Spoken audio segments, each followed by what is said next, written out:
This is rare footage of Wilt Chamberlain playing high school basketball. Wilt is arguably the most dominant player in high school, college, and NBA history. He had a 90-point game in high school, a 50-point game in college, and a 100-point game in the NBA. But is Wilt the GOAT? Is he the greatest basketball player of all time? Is he greater than Michael Jordan? And that is the subject of today's video. We will be breaking down who's better between Jordan or Wilt in incredible detail. So let's get right to it. When it comes to raw numbers, Wilt played 2 years at the University of Kansas, and he averaged 29.9 points and 18.3 rebounds in those 2 seasons.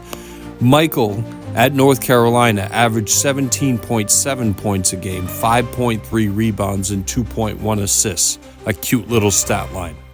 Wilt left college early to go play for the Harlem Globetrotters. He left college early due to the forced retirement of Phog Allen, the legendary coach who played for Dr. James Naismith, the founder of basketball. Oddly enough, they were both the number 3 picks in their respective drafts, but to be fair, Wilt would have been the number 1 pick had it not been for the silly territorial rule. Basically, the player went to the nearest team to which they grew up. Michael went number 3 in the famed '84 draft. Hall of Fame center Akeem Olajuwon went first, and center Sam Bowie from Kentucky went second. Wilt's rookie season was the greatest rookie season of all time. He averaged a preposterous 37.6 points a game, 27 rebounds a game, and 2.3 assists, on way to Rookie of the Year and MVP. Michael also had a great rookie year. He finished 6th in MVP voting and he took home Rookie of the Year honors.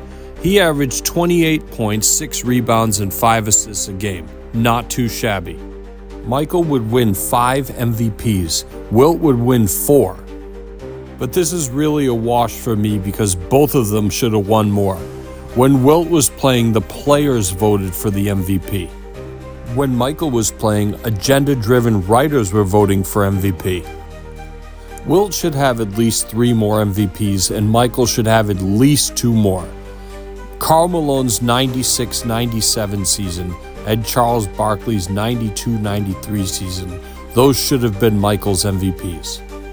Michael and Wilt averaged an identical 30.1 points a game for their careers. Michael averaged 6.2 rebounds a game. Wilt averaged 22.9 rebounds a game for his career. That's the best in NBA history. Wilt is the greatest rebounder of all time. He holds the record for rebounds in a game with 55, and that was against Bill Russell. No other player in NBA history has averaged 30 points and over 20 rebounds in a season.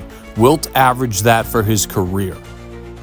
Michael averaged 5.3 assists a game for his career. Wilt averaged 4.4, but these stats are misleading.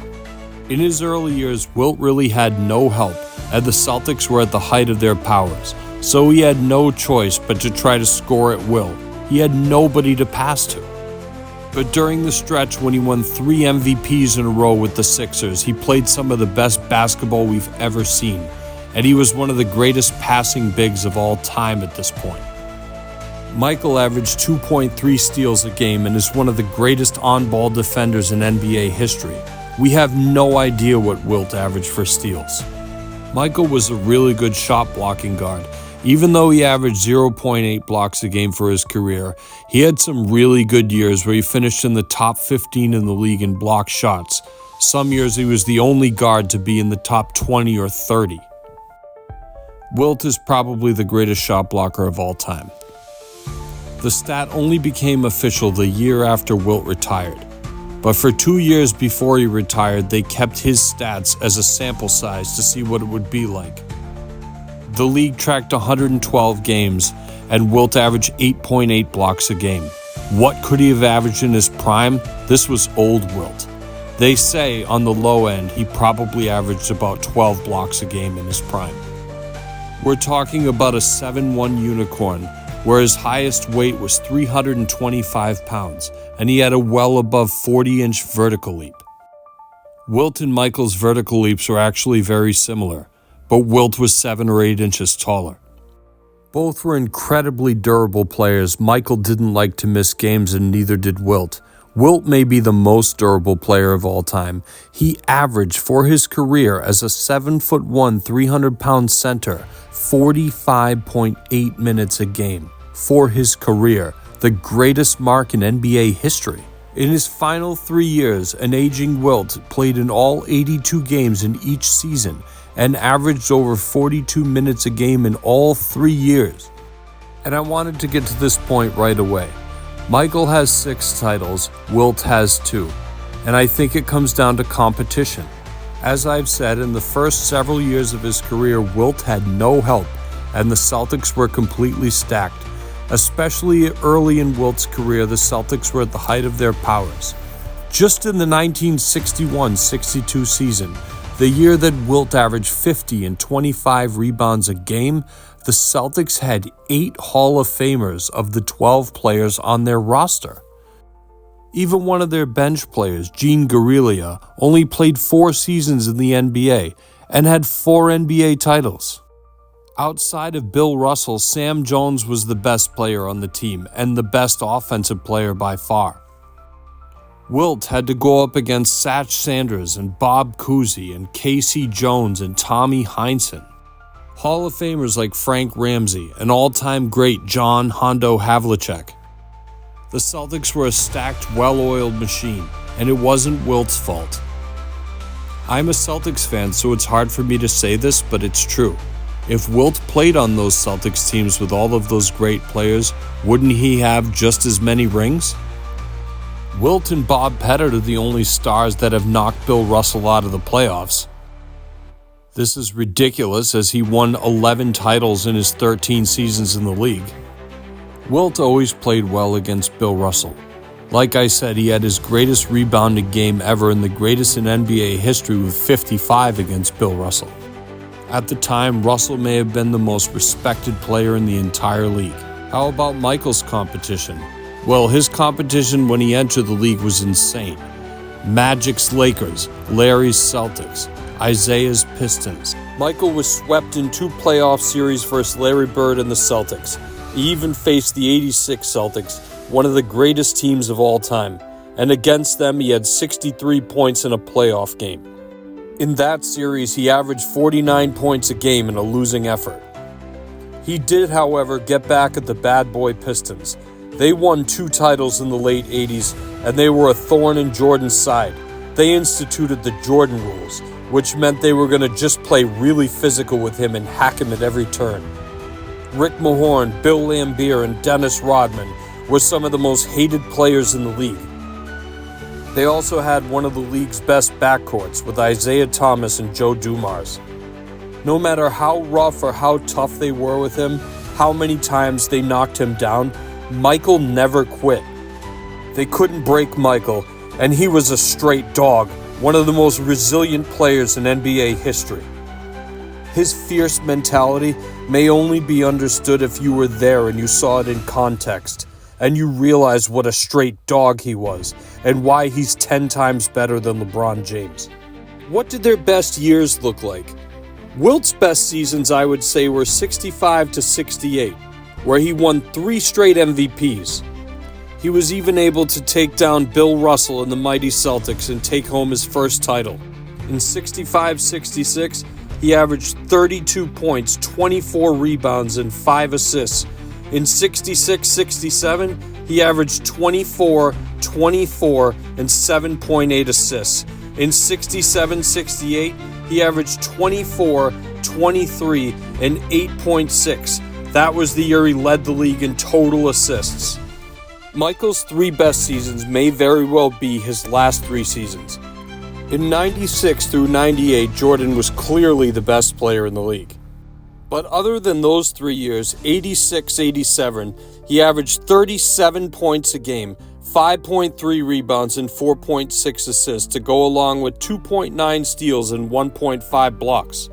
Then you had 87-88, where he averaged 35 points, 5.5 rebounds, 5.9 assists, 3.2 steals, and 1.6 blocks. Wow.